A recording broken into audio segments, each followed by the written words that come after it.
Hey everybody, my name is Richard and today we'll be talking about the subject of mediocrity. So we'll be talking about mediocrity as applied to a college student specifically here in this video. We would start by defining what mediocrity is, the consequences of following the path of mediocrity as part of your college experience, and how to identify or spot it in others and ways you could start setting yourself for a better and bright future starting from your college on through your life. So this is what we're going to dive into. So stick around. So let's just start off by defining the term mediocrity. So mediocrity by definition is someone of low or average quality. So as applied to you college students, it will mean pretty much that you don't perceive yourself as a person of high value or excellence, or at least you don't perceive your work, the work you do in college, as excellent, or your college experience at the moment as excellent. So you have to understand that mediocrity is pretty much a habit that you've set, or at least come to create for yourself, and you could certainly break out of it. It's pretty much the default mentality that we are all set on. Maybe some of us have more success in other ways, but pretty much this is the kind of the default space we are in, and it takes a bit of consciousness to kind of break ourselves off this part of mediocrity and set ourselves up for more and bright future. So we're going to go into where does mediocrity really come from and try and understand it. So where does mediocrity really come from?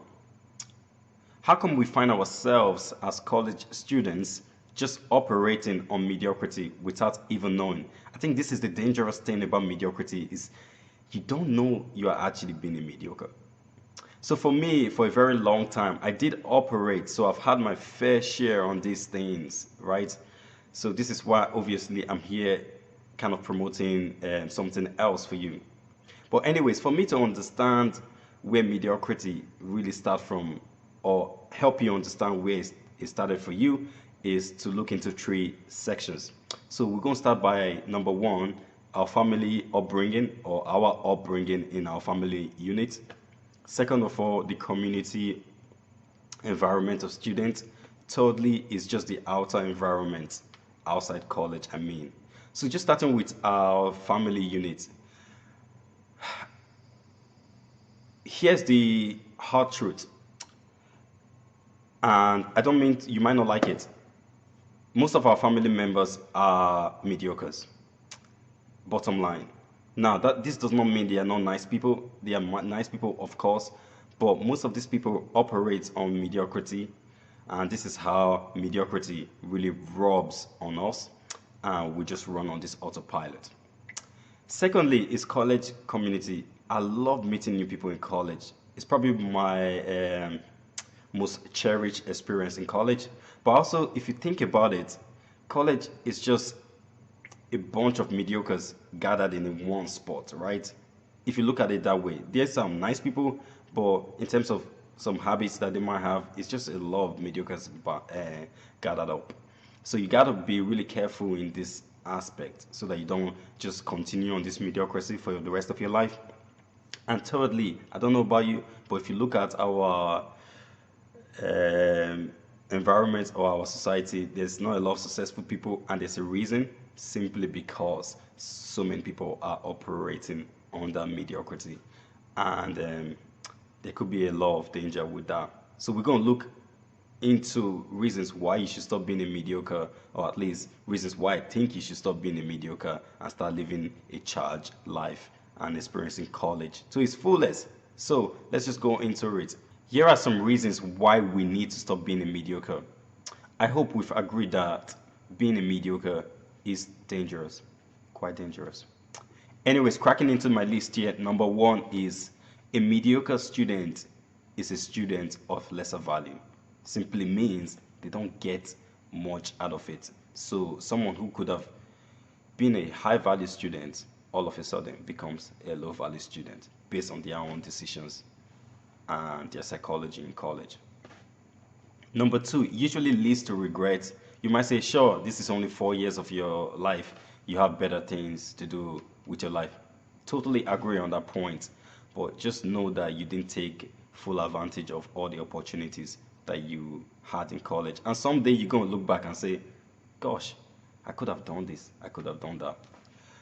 Number three, it usually means you get little out of college, not just what you were able to produce, but also the opportunities that were available in college, provided by the college environment that you didn't take part in because you weren't somehow living at your edge to see all these opportunities for yourself. Number four, probably the most important for me, is your psychology, your inner game here.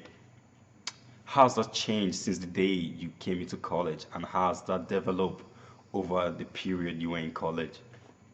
Work on that because that's very important as well. Number four, I find that mediocre students are usually um, desperate to leave college. They don't buy into the college experience after a couple of years. They just think it's dull. And this is usually because they are living in their comfort zone and they are not living in their edge. And every single day is pretty much a routine at this stage. But I don't think that has to be the case for you here watching this video. Number five or number six, I forgot how the list go, is your employability. Your college experience definitely does affect your employability. A guy who is highly successful, or a highly successful student, is going to produce more. It's more employable, not just academically or in terms of your grades, but really kind of take in your college experience, round yourself, build a round model of yourself, and this will inspire or at least attract high cooperation to you. So that's all I have to say in this section now. Okay, now I'm going to talk about how to spot mediocrity in others.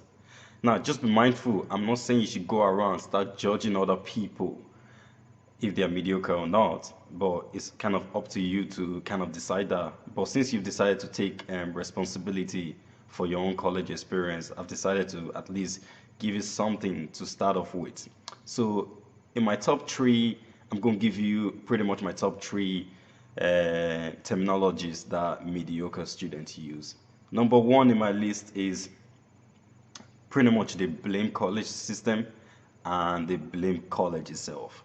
So they go like, you know what, college didn't provide this, it didn't provide that, it didn't provide X, Y, whatever.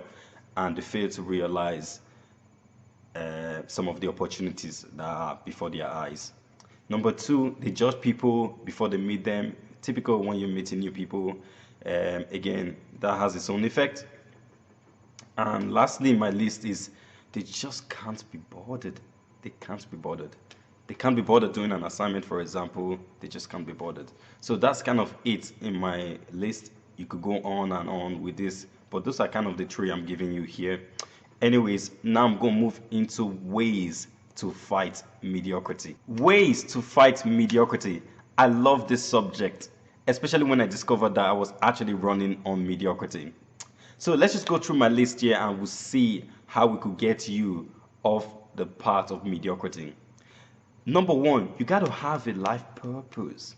A life purpose is very important for you to live a charged life. I find this almost like a necessity. And I'm still working on my life purpose, but I think I've found some aspect of it and I'm just living up to it. And I think that's changed my college experience. Number two, you have to become self-reliant. You have to rely on yourself, not your friends, not your family, not your lecturers, all these people that are great people and great source of encouragement, but you have to be independent. You have to rely on yourself to do your assignment, and obviously seek for help when you need to, but overall you need to become self-reliant. Number three is pretty much an adjustment of Jim Rohn. Jim Rohn is one of them, self-help personal guru. I'm going to have a description of him pretty much underneath this YouTube channel. So check it out, or check him out, sorry. Therefore, he goes, make sure, or at least I've readapted it to read, work harder on yourself than you do in college. I think basically by that you work harder fundamentally on yourself, your psychology, to make yourself better so that you could approach college better. I find if you do the opposite way around and you try to change college and try to change everything there, it's going to be very hard.